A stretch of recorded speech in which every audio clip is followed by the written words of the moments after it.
Movie की शुरुआत होती है और हम देखते हैं कि पूरी दुनिया में एपोकलिप्स छा गया है, जिसके कारण धरती अब रहने लायक नहीं रही। इसलिए कुछ आर्किटेक्चर्स और इंजीनियर्स ने मिलकर आने वाली जनरेशन के लिए एम्बर नाम का अंडरग्राउंड सिटी तैयार किया, जब तक धरती फिर से रहने लायक ना हो जाए, और इस उम्मीद में कि आने वाली जनरेशन को धरती के बारे में कुछ भी याद ना रहे, ताकि वो तब तक वहां पर बने रहे जब तक उनका बॉक्स 200 साल के बाद खुलने का इनविटेशन ना दे। जिसके बाद वो बॉक्स सिटी के सबसे पहले मेयर को दिया गया, और समय के साथ साथ वो कई सारे मेयर्स के हाथों से पास आउट होता गया, और बाद की जनरेशन ये भूल गई कि आखिर इस बॉक्स में क्या था। और एक समय 7वां मेयर अगले मेयर को बॉक्स देने से पहले ही मर जाता है, और इस मेयर ने इस बात पर ध्यान नहीं दिया, और समय के साथ साथ लोग इस बॉक्स को भूल गए। अब वो बॉक्स 200 साल बाद खुल तो जाता है, और उसे देखने वाला कोई नहीं होता। अब कुछ और टाइम बीत जाता है और हम एम्बर सिटी को देखते हैं, और इस सिटी के कुछ नियम होते हैं और सभी लोग उसको फॉलो करते हैं। और इस सिटी का सारा काम डिपार्टमेंट्स में बटा होता है, और सभी लोग मिलके इस सिटी को चलाते हैं।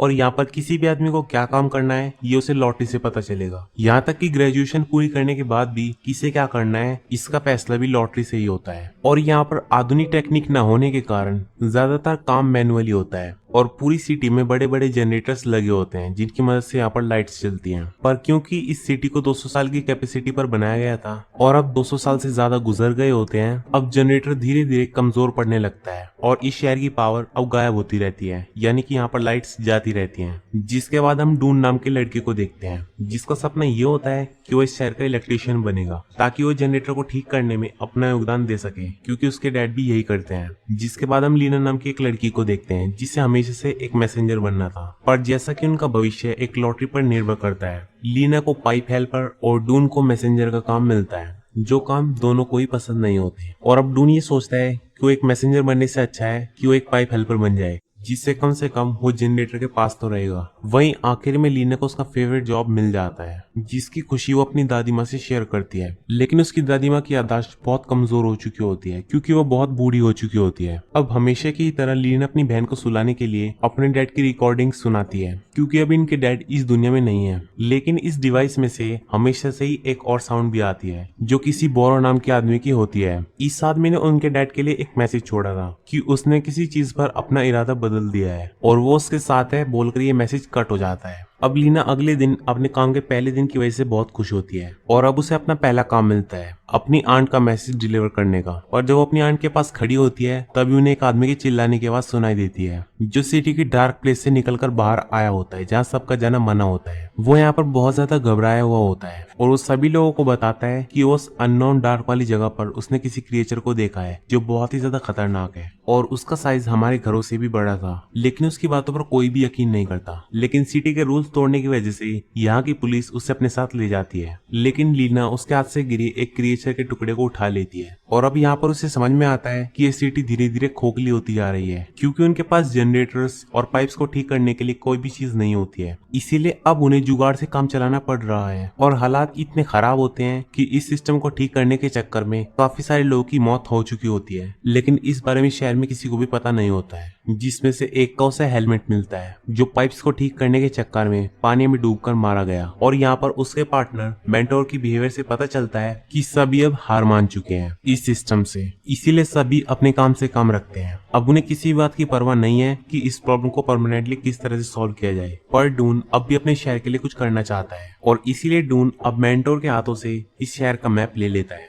और उसे इस बात का पता भी नहीं चलता है। और टनल को एक्सप्लोर करने के दौरान उसे एक लॉक चैम्बर मिलता है, जो सरप्राइजिंगली मैप से मिटा हुआ होता है। लेकिन तभी उसे वहीं एक ऐसा टनल दिखाई देता है जहाँ पर पूरा अंधेरा छाया हुआ होता है, और किसी को पता नहीं होता कि उसके आगे क्या है, और वो स्मार्टली दूसरी तरफ निकल जाता है। पर कुछ दूर जाने पर उसे पुली दिखाई देता है, जिसकी मदद से ऊपर चढ़ने पर वो सिटी के स्टोर रूम पहुंच जाता है, जो सिटी का फूड सप्लाई होता है, और वो रूम खाली के बराबर होता है, जिसका मतलब ये है कि सिटी का फूड सप्लाई कम होते जा रहा है। पर तभी यहाँ का गार्ड लूपर यहाँ पर आ जाता है और डूम पर गुस्सा कर उसे यहाँ से निकाल देता है। पर तभी पावर फिर से चली जाती है और इस बार काफी समय बाद लौटती है, जिससे लोगों में डर बनने लगता है और काफी मुश्किलों से उसे जैसे तैसे चलने लायक बनाया जाता है। अब इस सिचुएशन को समझते हुए लीना सीधा अपने घर पर जाती है, जहाँ पर वो अपनी दादी और अपनी छोटी बहन से मिलती है। लेकिन घर पर उसकी दादी उसे कुछ बताने की कोशिश करती है कि घर में कोई चीज रखी है जो उसके ग्रेट ग्रैंड डैडी ने छोड़ी थी, जो सिटी के 7th मेयर रह चुके थे। और लकीली उसे वो बॉक्स मिल जाता है, पर उस बॉक्स से उसे कुछ समझ में नहीं आता। वहीं ग्रैनी को भी इस बॉक्स के बारे में कुछ भी याद नहीं होता है। अब घर का काम खत्म करने के बाद उस स्टोर रूम के गार्ड लूपर का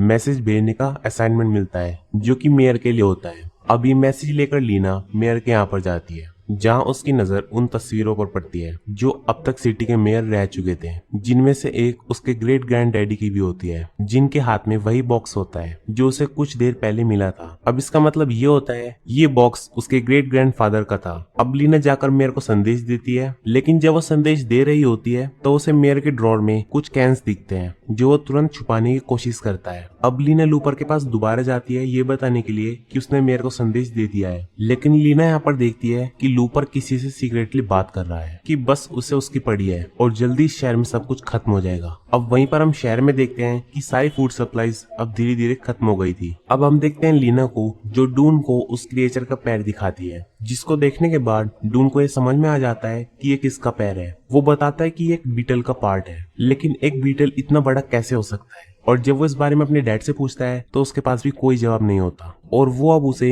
इन सब चक्रों में ना पड़ने के लिए कहते हैं, और वो शहर में चल रही घटनाओं के बारे में भी कोई इंटरेस्ट नहीं लेते हैं। वहीं लीना इस बॉक्स के रहस्य के बारे में समझने लगती है, जिसे वो सबसे पहले डून से शेयर करती है, जिस पर कोई मार्किंग, एक अजीब सा साइन और एक लेटर मिलता है, जिन्हें जोड़ने पर उन्हें एक बड़ी खोज मिलती है कि ये एम्बर सिटी से निकलने का नक्शा है जो टनल से गुजरता है। पर लीना को यहाँ पर एक चीज अजीब लगती है कि इस मैप को गोल तरीके से ही क्यों बनाया गया। लेकिन तभी डून को अपने मैप के बारे में याद आता है और वो समझ जाता है कि इन दोनों मैप्स के कनेक्शन उस दरवाजे से जुड़े हुए हैं जहाँ पर जाना मना है। इसलिए ये दोनों अब लोगों से छुपते छुपते उस टनल की तरफ जाने लगते हैं, जहाँ पर इन्हें कोई लंगड़ा इंसान भागते हुए नजर आता है, और पास में जाने पर उन्हें कुछ खाने के पैकेट्स मिलते हैं। लेकिन यहाँ पर अब सवाल उठता है कि इस तरीके के महंगे फूड आइटम्स कब के खत्म हो गए हैं, तो ये फूड आइटम्स कहाँ से आए हैं, और अब तो हर तरह का खाना स्टोर रूम में कब का खत्म हो गया है। पर इससे पहले कि वो वहाँ पर कुछ समझ सके, उनके रोंगटे खड़े हो जाते हैं, क्योंकि कोई भयानक क्रिएचर इनके पीछे पड़ जाता है, और ये दोनों उस क्रिएचर से बचते हुए उसी स्टोर रूम में आ जाते हैं। लेकिन वो क्रिएचर वहाँ पर भी पहुंच जाता है, लेकिन इसके बाद ये दोनों टनल के रास्ते से बचकर निकल जाते हैं। पर तभी लूना को डून के हेलमेट पर उसके डैड का नाम दिखता है, जिस पर डून उसे बताता है इसे पिछली बार पहनने वाला डूबकर मर गया था। लेकिन अब यहाँ पर लीना को ये कंफर्म हो जाता है कि ये हेलमेट उसके डैड का था, और अब तक सिर्फ उसे ये पता था कि उसकी मॉम उसकी छोटी बहन को जन्म देते ही मर गई थी, पर उसके डैड के मरने का कारण उसे नहीं पता था। पर अब यहाँ पर ये दोनों सोचते हैं कि इस सिटी में इतना पानी तो है नहीं, तो उसके डैड किस तरह से डूबकर मरे। पर तभी उसकी आंट उसके डैड के बारे में एक सीक्रेट शेयर करती है, जो उसने जानबूझकर उसे छुपा कर रखी थी, ताकि वो भी अपने डैड की तरह ही अपनी जान न गवा दे। दरअसल उसके डैड को भी लगता था कि इस शहर के बाद पूरी दुनिया है, इसलिए उन्होंने अपने कुछ साथियों की मदद से सिटी की उस अननोन लोकेशन पर खोदना शुरू कर देते हैं। पर बाहर निकलने से पहले ही वो किसी नदी में डूबकर मर गए, जिसके बाद वो यहाँ से घर जाने लगते हैं, और रास्ते में उसे लीजी मिलती है, जो उसकी फ्रेंड होती है, और उसके पास एक खास खाने का कैन होता है, और वो कैन इस पूरे शहर में कहीं भी नहीं होता है। अब लीना उस पर काफी प्रेशर डालती है, तो लीजी उसे सच बता देती है। वो बताते हैं कि ये कैन उसे लूपर ने दिया है, और तभी वहाँ पर लूपर भी लंगड़ाते हुए आ जाता है, और लीना उसे देखकर समझ जाती है कि वो गुफा में लंगड़ाने वाला आदमी लूपर ही था। जिसके बाद उसे तुरंत एक आइडिया आता है, और वो डून के साथ तुरंत लॉक चैम्बर की तरफ जाती है, और उसका शक सही साबित होता है कि मेयर ने खुद के लिए इस शहर के सारे कैंस संभाल कर रखे हैं। वो कैंस उसने अपने लिए और अपने कुछ खास आदमियों के लिए रखे होते हैं, जो सिर्फ वही खा सकते हैं, और वहीं शहर में सभी लोग भूखे होते हैं। पर ये दोनों वहाँ से कैंस ना उठाते हुए वहाँ से निकल जाते हैं,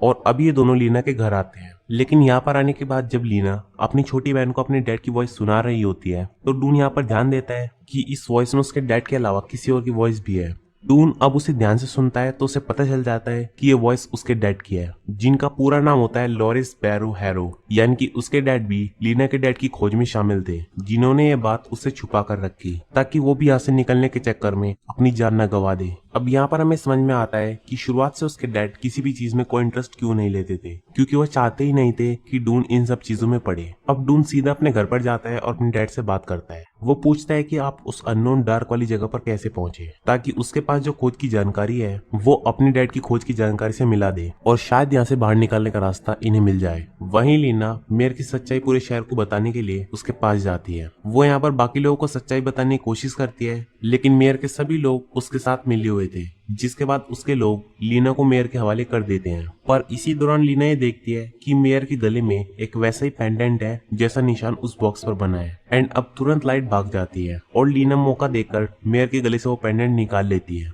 पर मेयर के ऑफिसर्स लीना के पीछे पड़ जाते हैं, जो उसका पीछा करते करते डून के घर पहुंच जाते हैं। लेकिन उसके डैड उन्हें चालाकी से वहां से भगा देते हैं और अब ये छिपते हुए उसी जगह पर पहुंच जाते हैं जहां पर इनके डैड खुदाई किया करते थे। और अब इनकी नजर उसी मशीन पर पड़ती है और अब इनके पास कोई चारा नहीं होता क्योंकि बाहर मेयर के आदमी इन्हें ढूंढ रहे होते हैं और इसीलिए अब ये इस खुदाई की मशीन पर बैठ जाते हैं। एंड यहाँ पर आगे जाने के बाद ये दोनों उस मेयर वाले पेंडेंट को और बॉक्स में से निकले एक अजीब तरह के टूल को दोनों को मिलाते हैं और इससे इन्हें जनरेटर का साइन दिखाई देता है। अब ये दोनों समझ जाते हैं कि बाहर जाने का रास्ता इस जनरेटर से ही है। इसीलिए लीना मेयर के हाथ में से बचते हुए अपनी बहन को जनरेटर के पास ले आती है, लेकिन इनके पास इसे अनलॉक करने का कोई तरीका नहीं होता है। पर तभी लीना को अपने क्वेश्चन का आंसर मिल जाता है कि ये मैप गोल क्यों है, क्योंकि वो वहां पर जमीन पर बनी मार्किंग से मैच करता है और इंस्ट्रक्शंस के अनुसार लॉकर के पीछे किसी क्लू को ढूंढने लगते हैं। और तभी इन लॉकर्स के बीच उन्हें एक सीक्रेट चेंबर मिलता है जहां कई और लॉकर्स उन्हें दिखाई देते हैं और उन लॉकर्स के पीछे बोट लिखा होता है।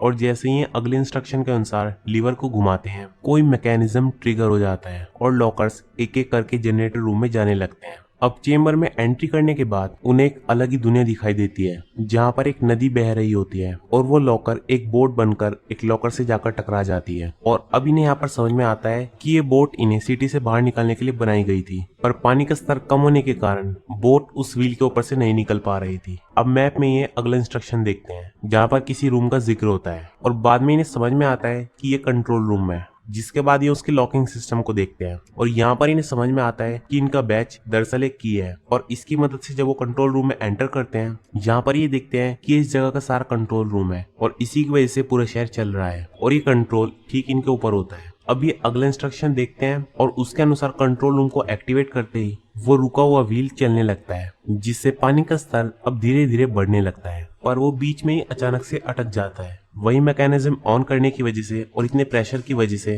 यहाँ पर ज्यादा इलेक्ट्रिसिटी प्रोड्यूस होने लगती है, जिससे सिटी के सारे लैंप्स फूट जाते हैं एंड सारे शहर में पानी फैल जाता है, जिससे मेयर को ये लगने लगता है कि यही इस सिटी का एंड है। इसीलिए वो डर के मारे अपने फूड रूम में छिप जाता है, लेकिन वहीं पर वो अजीब सा दिखने वाला क्रिएचर आ जाता है और उसे अपना शिकार बनाता है। वही डून का वर्कर साथी अभी सबको ठीक करने लगता है, जिसे वो ठीक तो कर लेता है, पर स्थिति अब ये हो जाती है कि अगर उसने व्हील को छोड़ दिया तो ये सब फिर से शुरू हो जाएगा। वहीं पानी का स्तर बहुत तेजी से बढ़ने लगता है, इसीलिए और कोई चारा ना होने के कारण ये यहाँ से चलने की सोचते हैं। पर जाने से पहले डून अपने साथी वर्कर को भी यहाँ से चलने के लिए कहता है, लेकिन वो इनके साथ नहीं चलता और अब ये तीनों बोट पर बैठ जाते हैं और अब बहुत बड़ी लहर की मदद से ये तीनों व्हील के ऊपर से निकल जाते हैं। पर इसमें उसका वर्कर साथी मारा जाता है। अब ये तीनों उस जगह से आगे निकलते हुए एक स्लाइड के पास पहुंच जाते हैं और अब ये उस स्लाइड से नीचे उतरते हुए एक जगह पर पहुंच जाते हैं जहां उन्हें बहुत दूर से एक रोशनी की किरण दिखाई देती है। और जब वो उस जगह से बाहर निकलते हैं वो अपने आप को एक नई दुनिया में पाते हैं, यानी कि वो धरती पर आ चुके होते हैं, पर चारों तरफ उन्हें अंधेरा दिखाई देता है, जिससे उन्हें लगता है कि ये जगह लाइफलेस है। पर कुछ देर बाद सूरज उगने लगता है और तब इन्हें इस दुनिया की खूबसूरती दिखाई देती है। एंड क्योंकि अब 200 साल पूरे हो चुके थे तो ये दुनिया अब रहने लायक बन चुकी थी और अब ये दोनों बाहर निकलकर किस करते हैं। तब ये एक कीड़े को फॉलो करते हुए एक बड़े से गड्ढे को देखते हैं जहाँ से इनका शहर बिल्कुल साफ नजर आता है। एंड अपने लोगों को बताने के लिए ये एक पत्थर के साथ एक मैसेज अपने शहर पर डाल देते हैं, जो शहर में सीधा डून के डैड को मिलता है, जिसे देखकर उनकी समझ में आ जाता है कि जो वो ना कर सके उनके बेटे ने कर दिखाया। और ये मूवी यहीं पर खत्म हो जाती है। तो दोस्तों ये थी सिटी ऑफ एम्बर मूवी की कहानी। आपको ये वीडियो कैसी लगी हमें कमेंट सेक्शन में जरूर बताना। और दोस्तों अगर वीडियो अच्छी लगी हो तो इसे लाइक करें, चैनल को सब्सक्राइब करें और बेल आइकन दबाना मत भूलें। Thanks for watching my video.